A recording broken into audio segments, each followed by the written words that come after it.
Great. Okay. Hello, everyone, and welcome. My name is Joel Rosenthal, and I serve as president of the Carnegie Council for Ethics and International Affairs. And I'd like to begin by thanking all of those who are joining us, both in person and online.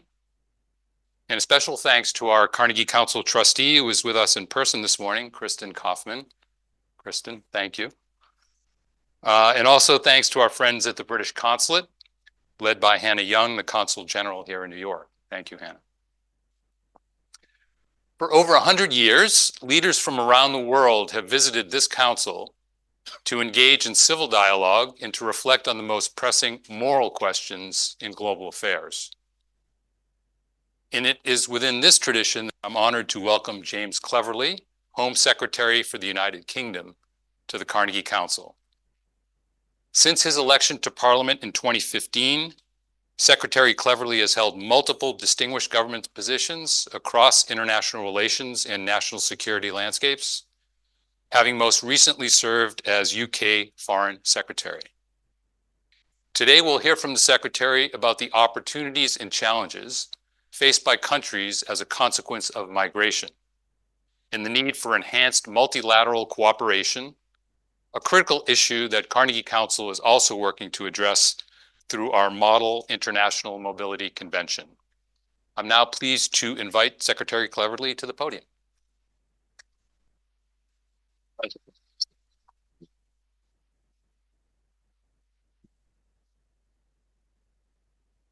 We need to talk about immigration. Now, even saying those words is enough to send some eyebrows soaring and some voices muttering, which is crazy. Because the conversation around this subject has become highly polarized and highly toxic. And that is really bad news. Because if we can't do balanced and thoughtful conversation, we can't do balanced and thoughtful policymaking. And today, I want to set out why it is so important that we do balanced and thoughtful policymaking. Let me first say a word about this wonderful city, the wonderful city of New York. I think it is a fitting venue for this speech, and it's been a major hub for inbound immigration to the United States for centuries. And the Carnegie Council are the perfect hosts, with a proud history of setting the global agenda and a mission of using the power of ethics to build a better world. Let me talk about my country. British society has been molded, developed, and enhanced by centuries of immigration. And without it, the UK would not be the place that it is today.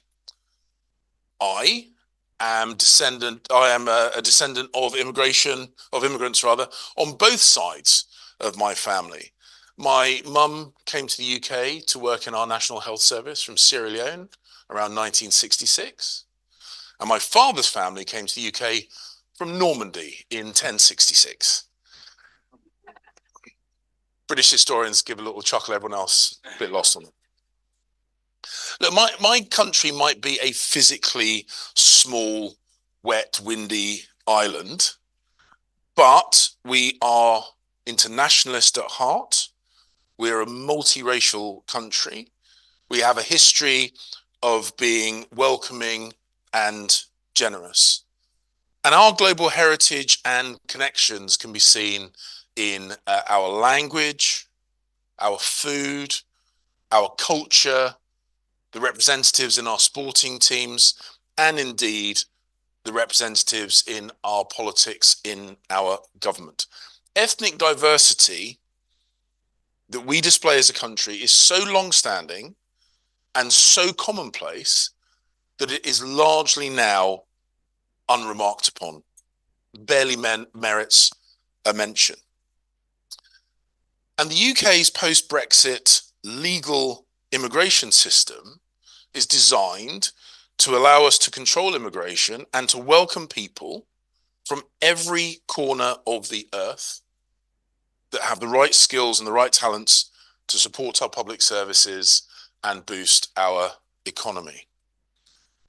And of course, well-managed immigration should also ensure that the people who we accept into our country also share our values and our standards. I'm very proud of the fact that the UK has, for a very long time, played its part helping those fleeing conflict.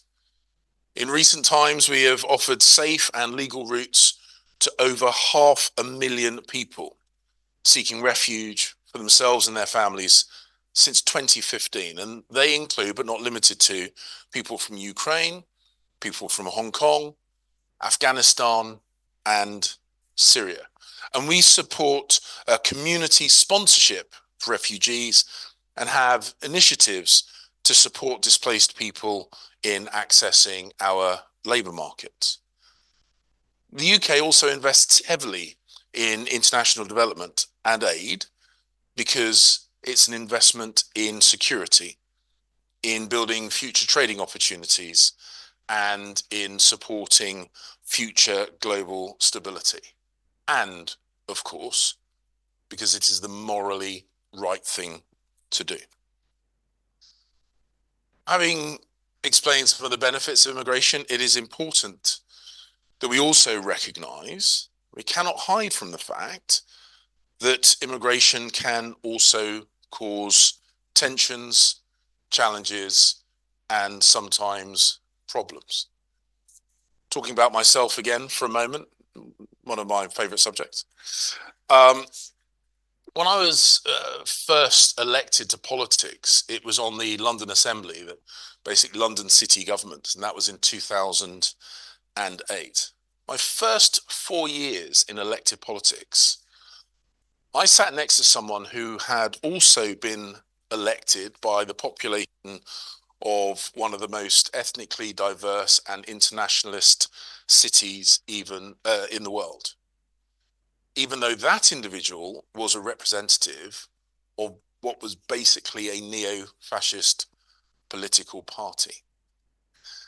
And he was elected in large part because immigration in East London in particular had been badly mishandled, and mainstream politicians had largely ducked the issues about the community tension that immigration has caused. That's what happens. That's the potential risk if we get this issue wrong. Now, we need to look at a range of things. We need to look at the impact on GDP, on culture, but also on the pressures of cohesion, housing, and public services. We can't just talk about the amazing positive impact on the NHS that people like my mother and other immigrants to the UK contribute, but then not discuss the sometimes unpredictable and increased pressures on public services that unplanned immigration brings. And we must recognise that whilst the benefits of immigration to a society can typically be widespread and dispersed, the downsides, the pressures, the challenges can often be felt very locally and can create real hotspots. And we've seen this throughout history, from the time of the Huguenots coming to East London through to, sadly, the Notting Hill riots that we saw in West London in 1958. And New York, our hosts today, a world-famous, diverse metropolis, hugely enhanced by its cosmopolitan nature and the mix of the people that live here. But it has too faced real tensions because of unplanned immigration, and politicians must not ignore that. Now, whilst I've talked about the localized impacts of immigration, we've got to recognize that immigration is international by nature and by definition. People move in the modern era for the same reasons that they have always moved, for their physical safety and for economic opportunity. There is nothing new about going where they believe the streets are paved with gold. But this phenomenon is amplified and accelerated by modern technology and modern transport means. Journeys that used to be difficult to arrange and potentially take years to accomplish can now be done very quickly and can be arranged on a mobile phone. And if it is an illegal journey, it can be facilitated by a people smuggler who is neither in the country of origin or the country of destination. Likewise, the fact that people send so much money back home, both formally and informally, means that a whole family can harness the benefits of one person's risk taking. Global remittance flows exceed $840 billion last year. Now, altogether, there is an estimated 281 million migrants on the move, accounting for about 3.6% of the global population. And of that number, well over 100 million are forcibly displaced people. And the momentum is very much in the direction of even greater travel flows, whether for economic reasons or because of conflict or because of climate change or natural disaster or hunger or other factors. And counterintuitively, an initial increase in a poor person's wealth can actually make it more likely that they move because they have acquired the financial means to do so. And so we must all expect, unless we do something about it, larger and larger numbers of new arrivals, whether they are in transit to another country or whether they are seeking a permanent home. And of course, economic migrants often spread their wings and travel to places far from their original homes. And whilst well-intentioned, blithely insisting that wealthier countries can simply take higher and higher numbers of migrants is, I'm afraid, deluded. It is neither economically nor socially sustainable. And we often pay too little attention to the impact of migration on the countries that people are leaving, often in very large numbers. A talent drain can be devastating on a country, causing not just human flight, but capital flight, gaps in the workforce, and indeed security issues in those countries. It can be extremely expensive for those countries to train professionals, only to see those professionals take their skills elsewhere for what they perceive to be a more lucrative lifestyle. And also in the receiving countries, citizens will suffer if those countries fail to invest in the skills and training that they then plug, the gaps that they then plug with immigration. And I also feel that there is something rather distasteful, perhaps grubby even, about a country concluding that there are certain jobs that are beneath its own citizens and should be left exclusively to be done by immigrants. But as I said, in a very polarized debate, it is important that we leave space for a degree of nuance, because of course, some countries urgently need an injection of labor and skills.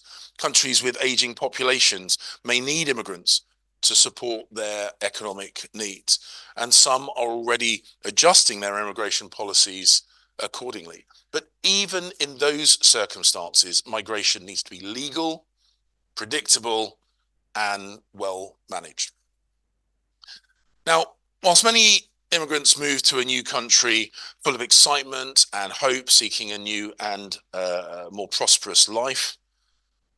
Sadly, others move with a heavy heart because the circumstances in their home country have forced that move upon them. Now, I am very keen to see the vast majority of the Ukrainians who have taken refuge in the UK return home. Emphatically not because they are not welcome, because they very much are, but because I know that that is what those Ukrainians want. I hope that they will look back on their time in the UK with immense fondness and affection. But I also want to make sure that Putin fails and that the Ukrainians that we host are once again able to go back to their own country, a country which is safe and free from occupation. Now, not only does conflict and corruption create refugees, but we've also seen a new phenomenon where hostile states deliberately create refugee flows as a way of destabilizing other countries. Belarus is an ignoble example of this phenomenon, sending thousands of desperate migrants to its border with Poland in an effort to antagonize the European Union following the imposition of sanctions for their culpability in Russia's invasion of Ukraine. Other people, of course, are fleeing famine.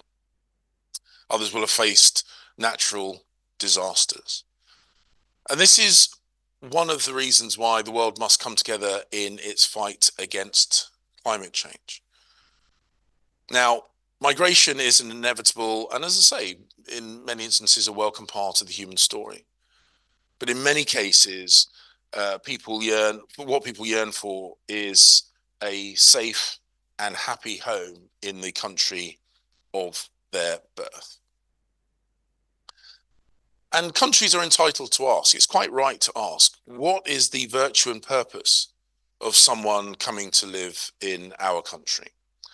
And in this instance, once again, we need to employ thoughtfulness and precision of the language that we use, because people have very different reasons for moving, and those reasons should not be conflated, confused, and they are not interchangeable. If someone is an economic migrant, they should not be treated like a refugee. Refugees should typically seek sanctuary in the first safe country they reach, and country shopping is a very different matter entirely. For example, no one has to cross the Channel to the UK because France is an unsafe country. Being trafficked to a country against your will is not the same thing as choosing to pay a people smuggler to get you there. If you come to our country or a country as a student, you should not automatically expect to stay there for a job. Not all invitations are permanent. Leaving home because you have to is not the same as leaving home because you choose to. Now, wealthy countries do have a moral duty to help the poor and dispossessed, but doing the right thing by those people does not necessarily mean relocating them to our country. And central to solving the international migration challenge is doing more collectively to help people stay at home and thrive in their countries. Because the international community must never start from the premise that some countries are beyond hope and will always be moribund economically or riven by conflict or presided over by dictators. That fatalism serves nobody. Improving safe and legal routes for refugees is, of course, important, but it cannot be the summit of our ambition.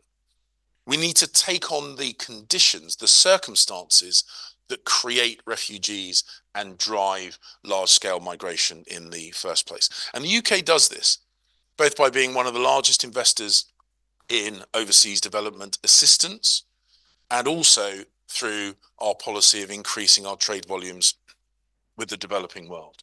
Because if we are to address the scale of movement, we have to address the reason why people move. And given the choice, poor people move to where they think more wealth can be sought. So supporting the poorest countries through international development can play a role in lifting the most vulnerable out of poverty. And the UK is proud to be one of the largest spenders, both in quantum and in proportion in the world. But as I say, we cannot do aid alone. International trade is the only sustainable way that we can make the poor people of the world less poor. And allied to that, the moral case against illegal migration is unanswerable. Of course, people should not come to a country illegally. Of course, it is not fair on the host population. Of course, it will undermine popular support for legal migration. And of course, it weakens our collective ability to help those genuinely in need. But of course, that's not the whole story. Illegal migration is lethally dangerous. It is facilitated by criminal gangs who care not one jot about those whom they treat simply as human cargo, and who use to profit their foul trade and finance other criminal action. In recent years, tens of thousands of people have died attempting irregular migration, and the world cannot stand idly by and let this carry on. And so we need to work together to break the business model of these criminal gangs responsible for driving up illegal migration numbers. And international cooperation in all these areas is essential. Just as the world has come together to address climate change and to seek to end and prevent conflict, so it needs to do the same to combat this new great challenge of illegally facilitated, unsustainable migration. And we're being innovative in the UK. Our migration and economic development partnership with Rwanda is an innovative way of dealing with illegal migration. It is designed to act as a deterrent by making it clear that people who come to the UK illegally cannot expect to stay. But it will also provide illegal migrants to the UK with an alternative home in a country which is genuinely welcoming and thoughtful to refugees. And it's called a migration and economic partnership for good reasons, because we are making an investment in Rwanda, a country which seeks to export solutions from a continent which sadly has been synonymous with exporting problems. And we're also working closely with our nearer neighbours, with to stop illegal channel crossings to good effect. And I've just signed a deal with Frontex, the European Borders and Coast Guard Agency, to exchange more information and intelligence and take on the people smuggling gangs together with our near neighbours. As Commissioner Johansson, the EU Commissioner for Home Affairs, said in our recent meeting, in order to fight a network, you have to build a network. And that's what the UK is doing. And we've also secured close cooperation on migration with a range of other countries, including India, Vietnam, and Albania. And we've sent countries such as Serbia, Pakistan, and Georgia. And more recently, we have seen other countries consider the need to do more, including exploring safe third country models for dealing with illegal migration. And indeed, Italy has developed with Albania its own model for processing asylum claims overseas.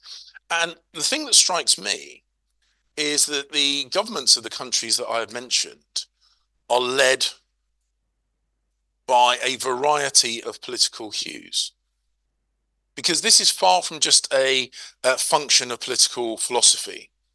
It's about hard reality. Illegal migration affects them all. And dealing with this challenge also means considering together whether the multilateral institutions designed and created decades ago, in some instances half a century ago, need updating to meet the challenges of today, and indeed whether we need new frameworks to do so. Those who cherish our multilateral institutions, I want to make it very clear, the UK and I do. We recognize they are mighty accomplishments and they should be preserved. We should be the most passionate advocates for adapting them to the profoundly changed circumstances that we see around the world. Because some institutions that we value aren't working as effectively as we would wish and as they need to. And we must reform them or watch them atrophy.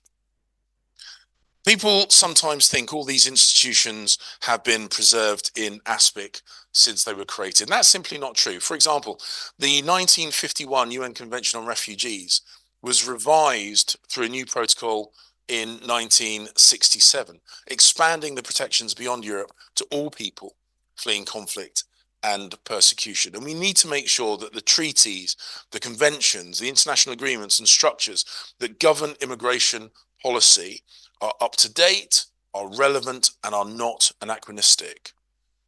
That they continue to support those who need support, but they are strong enough to resist abuse. And there are several recent precedents for increased global cooperation on these issues.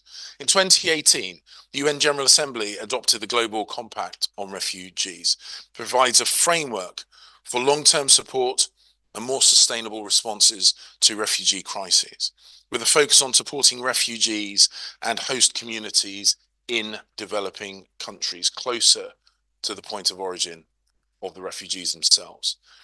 And the UK is a champion for longer term approaches to protracted displacement. And we want to help to ensure that refugee children, especially the most marginalized girls, are safe and getting an education.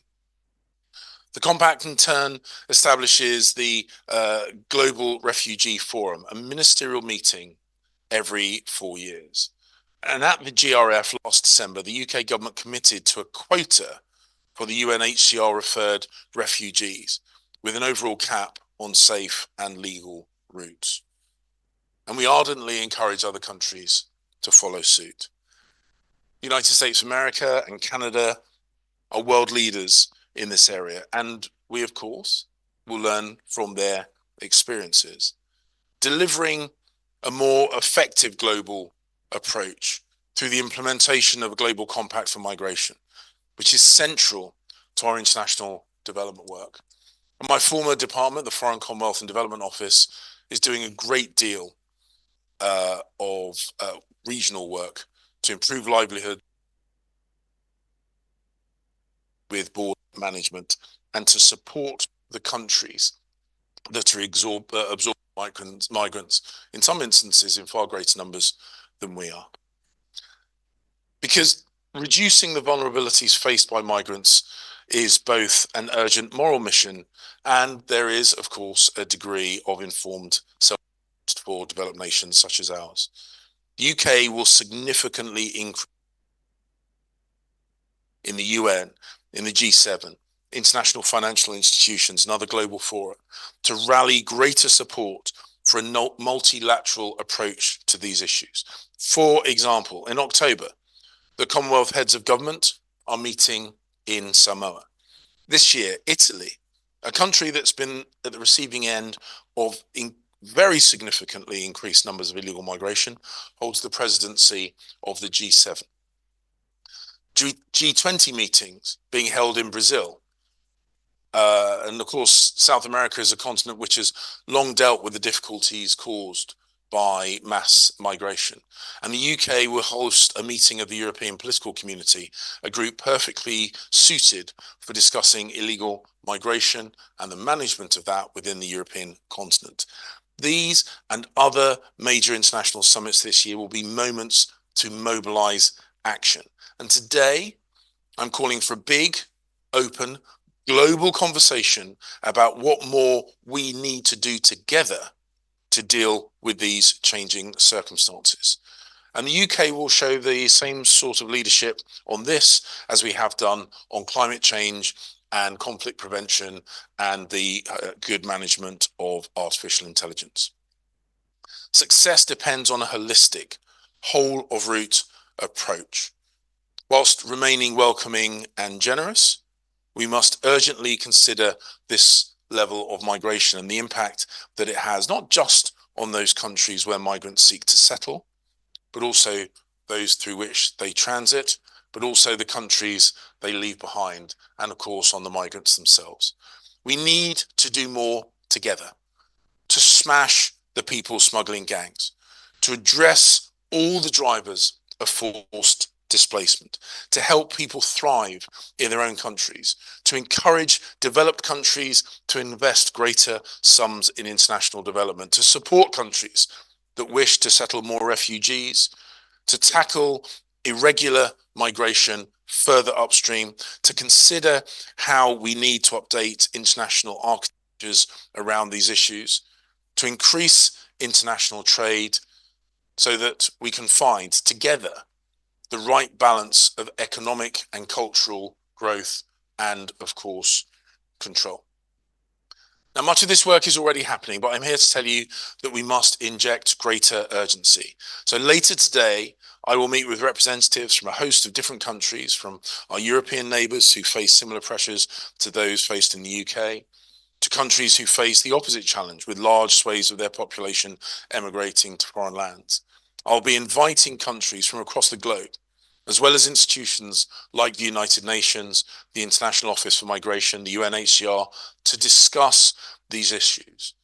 Because the size of the challenge must be met with equal ambition. Any approach to global migration that is not rooted and in international cooperation is doomed to fail. And yet, the solution to even the hardest problems lies within our reach, and we must have the ambition, we must have the courage to grasp it together. Thank you very much. Take a seat and we'll have some conversation. Yeah. Well, thank you, sir, for your leadership, for coming to New York to make this statement, and for coming to Carnegie Council in particular. You're in the right place. In our title, Ethics in International Affairs, you've made the moral case in addition to the practical case, which is what we're all about. Just before we have conversation, I did want to alert you to the Model International Mobility Convention, which is on the seats for those of you who are here. For those of you online, you can access it online, but it speaks to many of the issues that you raised about facilitating international cooperation as the key to solving our problems with global scale migration, which we're all feeling acutely at a local level. So please take a look at that. And I can thank Professor Michael Doyle, who is the senior fellow in charge of that project. So I'm going to kick it off with a couple of questions. Sure. Thank you for your willingness to field some questions and conversation in addition to your speech. So please, in the audience, if you have questions in a minute, I'll ask a couple and then I'm going to open it up. And then we'll also have online as well if people want to submit questions. So international cooperation, global governance is a challenge across many issues. I'm curious how you're thinking about the issue just of burden sharing, right? So you talked about the different destination countries who are facing very similar challenges, but in order to have some cooperative venture, there'll have to be some kind of framework to share the burdens. Have you given some thought to just kind of a framework for burden sharing in terms of receiving migrants? Yeah, I think ultimately what we should seek to achieve. So let's recognize that migrants fall into a number of different groups. As I said in the speech, I think have slipped into the habit of talking about all migration as basically the same thing. And we have a wide range of different types of migration. As I say, broadly falling into two camps: those seeking economic betterment, long-standing and perfectly reasonable, noble aspiration, And certainly as certain parts of the world see declining birth rates, potentially aging and declining populations, it may be there's a degree of self-interest to have an inflow of working age people that are going to make their permanent home in a country. That needs to be managed well, needs to be planned, it needs to be say well managed. In terms of burden sharing, I think implicit in the question is a focus more on forced migration, whether people are moving through conflict, typically conflict being and has often been a big driver. And I've been to refugee camps. I've been to refugee camps in Jordan, been to refugee camps in Lebanon, and in other parts of the world where you have displaced people. And the thing that comes across over and over and over again is a mix.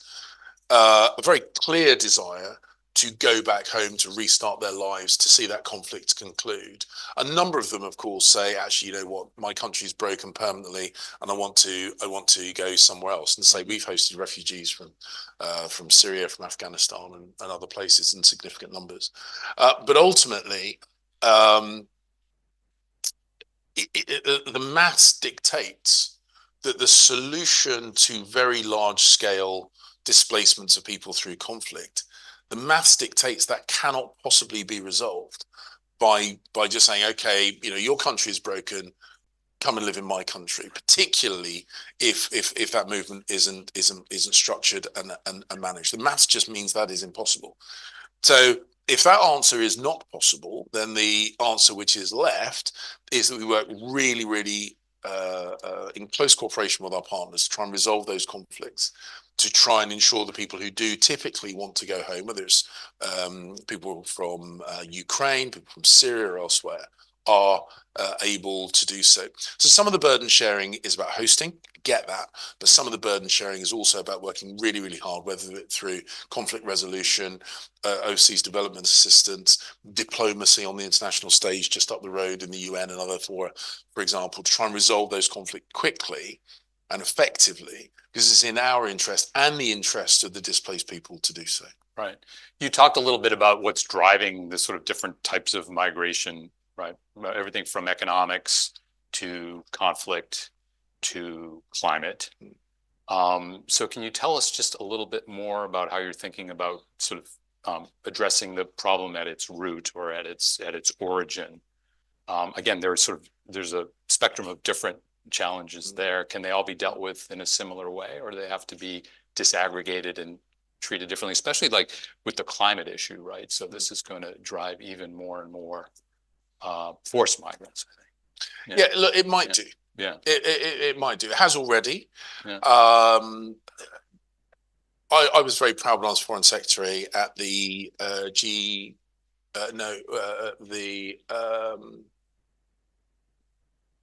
COP 27 at Sharm el Sheikh. Is that 27? I lose track of which numbers. COP right. Meeting at Sharm el Sheikh in Egypt. I was very pleased to announce the UK's contribution to the to an adaptation fund, an African agricultural adaptation fund. Yeah. The population of the African continent is huge. It is growing. And again, it's one of these things whereby if we just write off that continent, if we basically just say, look, Africa is a broken continent, it's never going to be able to feed itself, and therefore it's inevitable that there is going to be a whole-scale movement of African people out of the continent of Africa, typically into, but not exclusively into, Europe and other places. That's just not going to work. It is not going to work.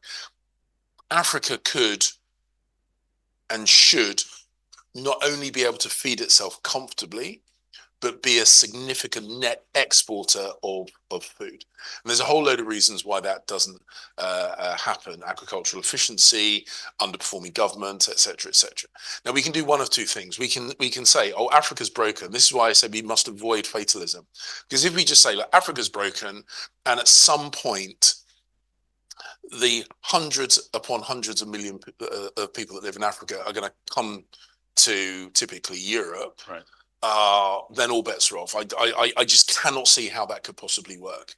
What could work is through investment in technology, the application of money, the application of support to good governance, making sure that African governments receive the tax revenues that they deserve, to make sure that extractive industries are not exploiting the continent and stripping their natural resource and seeing the profit accrue elsewhere. Those things can be addressed. Right. If we address those things, Africa becomes an economic powerhouse, and the problem of mass export of African people diminishes, perhaps even to zero. And that would be, it would be good for European stability. It would be good for African stability, reduce the chances of war, etc., etc.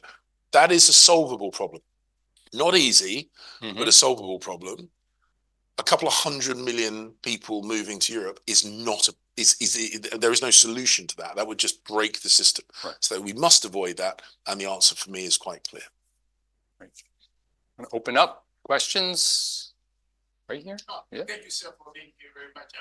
Yeah, please wait for the microphones. Thank you. We're online. So thank you. Yeah. Good morning, everyone. Yeah. Thank you. My name is Louis. I'm from the Colin Powell School at CCNY, the City College of New York. Yeah. And first, I would like to thank you for being here. And when we see the relationship between the United States and the United Kingdom, it is not just tied by our past history or language. It is also because of the values and beliefs in human rights, freedom, and democracy. However, those values sometimes are being questioned when it comes to global politics. Recent investigations have shown that Rwanda is actually behind M23, killing people in the east region of the Congo, which has been taking place for the past 25 years. We are counting more than 12 millions of people killed. The United States on 17 February issued a statement condemning Rwanda. So my question is the following.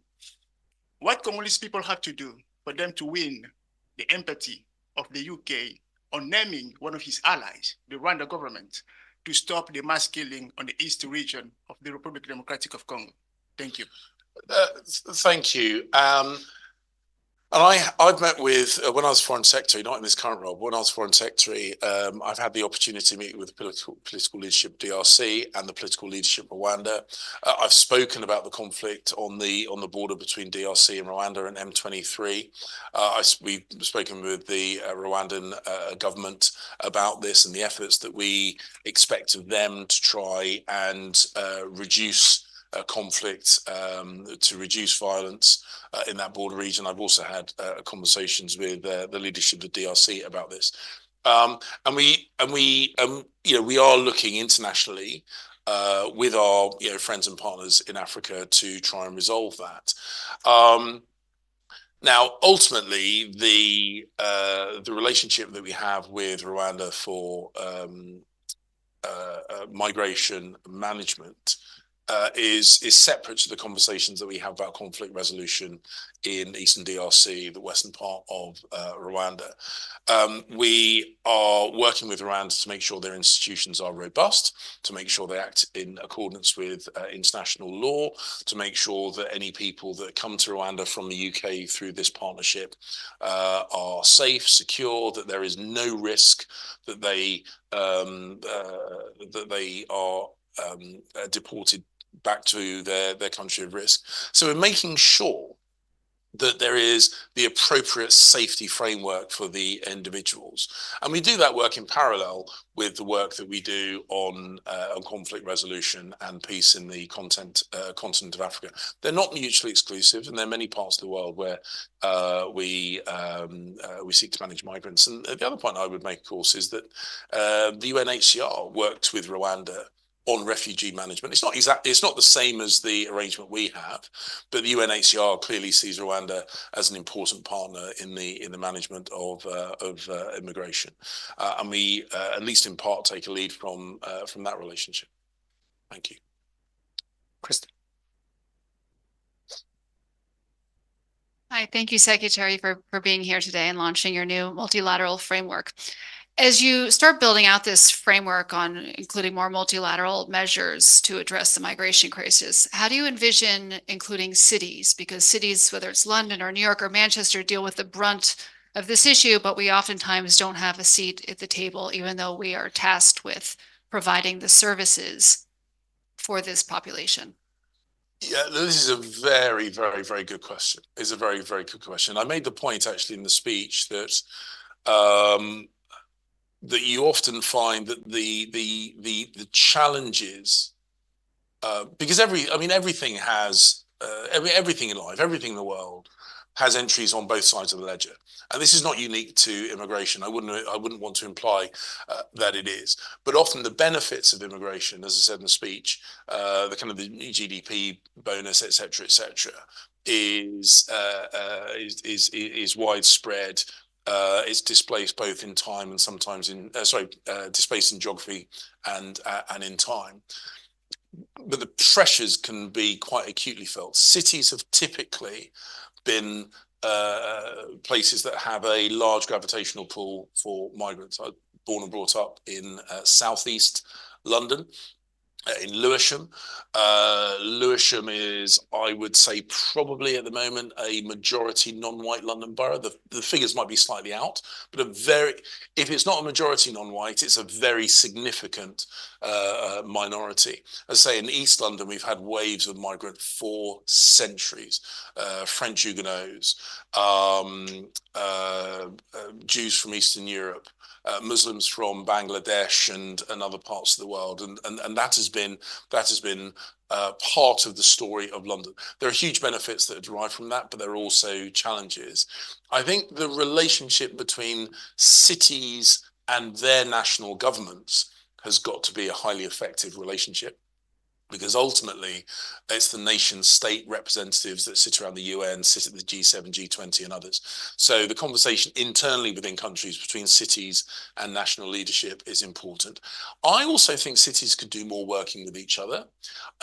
Often there is a bit of a kind of ad hoc relationship, and sometimes you see the mayor of New York visiting the mayor of London, mayor of Birmingham talking to the mayor of Chicago. We have twinning relationships. Is not as well structured as it might need to be. I don't think it should be for national politics. The idea that in some instances, Paris and London and New York have more in common with each other than they do with the rural communities, for example, in their own countries. And so getting that coordination at city to city level, I think is a really, really good idea, because many of the challenges are shared internationally. I don't want to dictate it. I'm just dropping in a helpful suggestion. Back here. Hi, thank you for being here, Home Secretary.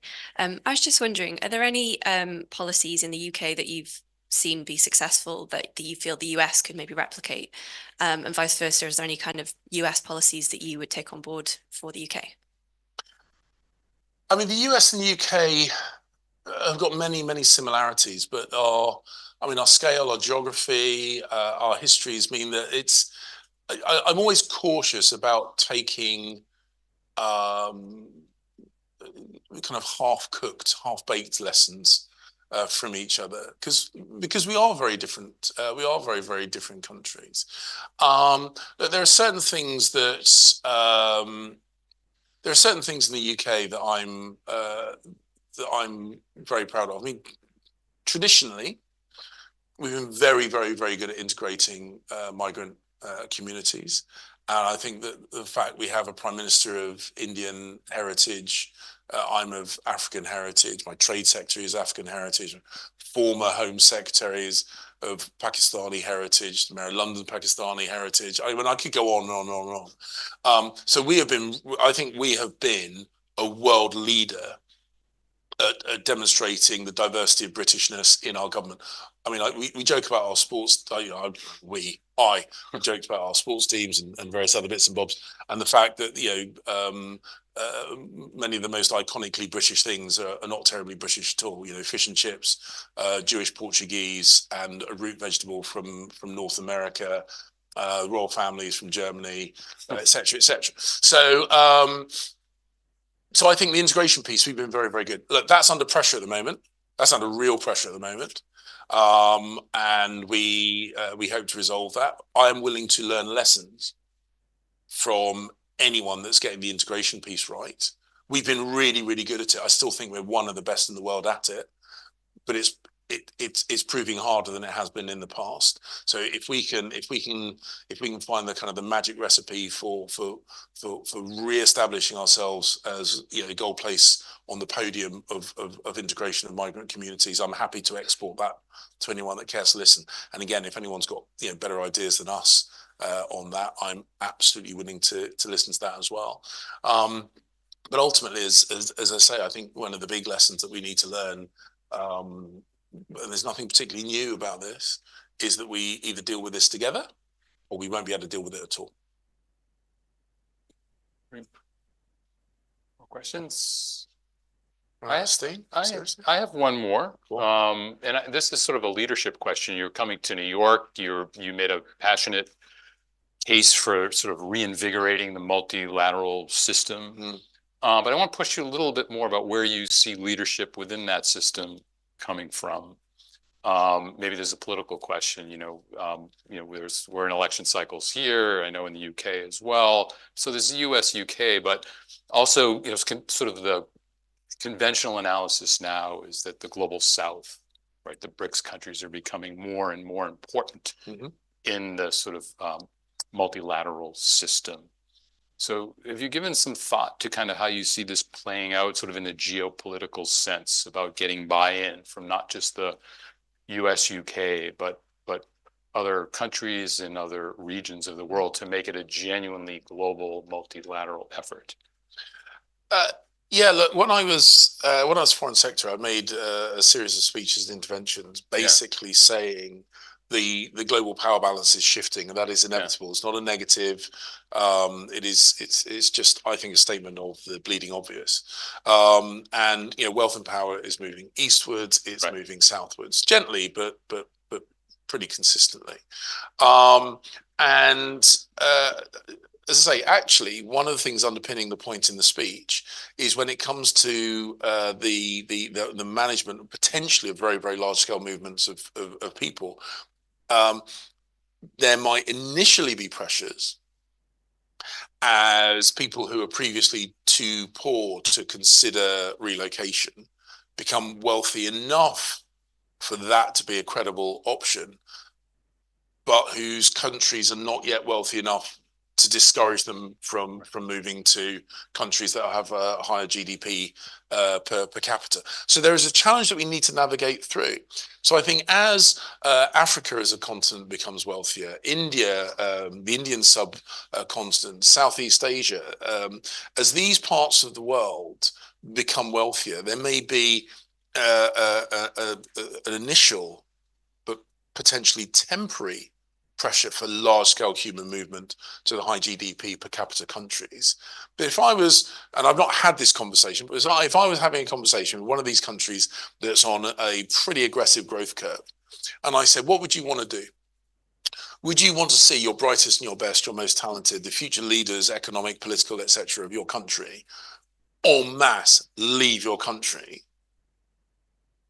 I am pretty sure that they would pretty consistently say, no, they don't, for two reasons. One, as I say, you've got the talent drain, the very people that are driving that economic growth, the future economic, political, social leaders. You don't want them all leaving the country, your country. And also the signal that it sends. If you're a country with great aspiration for your future, but what you're synonymous for is just people hemorrhaging from your country, that contradicts your message. Are you a great country to live and work in, or you're a country where everyone's trying to flee? Because you can't be both. And so I do think that there is a relationship that we could and should have with the countries of the developing world, the global South, to basically say, look, we have a shared interest in this, and we want your country to be safe and prosperous. You want your country to be safe and prosperous. Let's work together to make that a reality. As I said in the speech, support through ODA and aid is part of that, but that can only ever be temporary. The real sustainable way of making those countries no longer large-scale net exporters of human capital is by making sure that those talented people want to stay in those countries. And that's about trade. Yeah, it's all, you know, diplomacy for political stability, all that kind of stuff. But ultimately, the real history tells us the real driver of wealth and stability is international trade. That's how my country became wealthy. That's how this country became wealthy. And that is I think that is the greatest gift to the world, to make sure on good, sensible, balanced, sustainable terms, we trade with the world trades with us. And then that way, they get wealthier, we get wealthier, and we stem the flow of what could potentially be a hugely destabilizing phenomenon of that mass unplanned movement of humans. That's great. I want to conclude with an issue that you raised in your speech, but maybe you could amplify a little bit more, and it goes to the values question. We've been talking a lot about, you know, the global governance and big systems like diplomacy and trade and governance. So, but you spoke a little bit about what we owe the migrants themselves as individual human beings. And especially when you were talking about the sort of the moral case against illegal immigration, right? I mean, these are real individual people with lives and so on. And so I was hoping maybe you could conclude with this sort of an affirmation of what we, let's just say the United Kingdom, the United States, and our national communities, what you feel we owe people who are moving across the world. That might be a good place for us to. Yeah, and the point I wanted to get across in the speech is that you know it is natural, it's normal, it's understandable when you see people who are suffering to just say, you know, well, my country should be a place of refuge. Right. We got the Statue of Liberty in the harbour here. It was an implicit promise to the poor and dispossessed of the world. And as I say, when you know, in the times when, you know, people coming to the US, for example, would come, you know, one steamboat at a time, that was manageable. The kind of scales that we're seeing at the moment, I don't think we can make the same kind of offer. Now, the moral obligation that underpinned that Statue of Liberty promise is still there. But I think rather than just shrugging our shoulders and saying, yeah, your country's broke, your country's is destitute, your country, you know, is a hopeless case, so come live in my country. As I say, I think that's fatalistic. I think that's wrong. I think it's unsustainable socially, economically, for all the reasons I said out in the speech. But also, it's just such a sad message if we just point around the map and say that country's broken, that country's broken, that country's broken, that country's broken, and I'm going to do nothing about it. I'm really deeply uncomfortable with that. And so I think the modern evolution of our generous, humane offer to poor people in the world is to help their countries be more stable and less poor. There will still, of course, be a need and a desire to welcome people into our homes, metaphorically, and actually in the UK's sense, literally. And when those numbers are relatively modest, there is really good public buy-in. But get it wrong, you lose that goodwill. You can burn through that goodwill. We all have it, but it is not a bottomless font. And we need to be realistic about that. So we want to ensure that we have and we maintain that font of generosity. It's the right thing to do, both pragmatically and morally. We must always recognize that we're not just talking about numbers, we're talking about individuals. This is why it's so heartbreaking when I see stories of people who are dying in the Mediterranean, dying in the Channel, because they put their lives in the hands of some of the most evil people, these people smugglers, who steal, they abuse, they rape, they murder the people who have turned to them to try and help get a better life. We have to undermine their business model. And my final point on an issue I feel very, very strongly about is we can't inadvertently support the business model of these evil people smugglers because we feel that it is the morally right thing to do to give our hospitality first and foremost to the people who are able to get here, because often the people most in need are the people least able to either fund or endure a criminally facilitated journey of thousands of miles. And we shouldn't necessarily reward the wrong people through a sometimes slightly misplaced sense of moral duty. We do have a duty to the poor. We do have a moral obligation to the poor. Absolutely clear about that. But it's not best discharged by automatically rewarding often economic migrants who are using criminal gangs to jump ahead of people who are in much, much greater need. Mr. Secretary, thank you for coming here. Thank you for your leadership.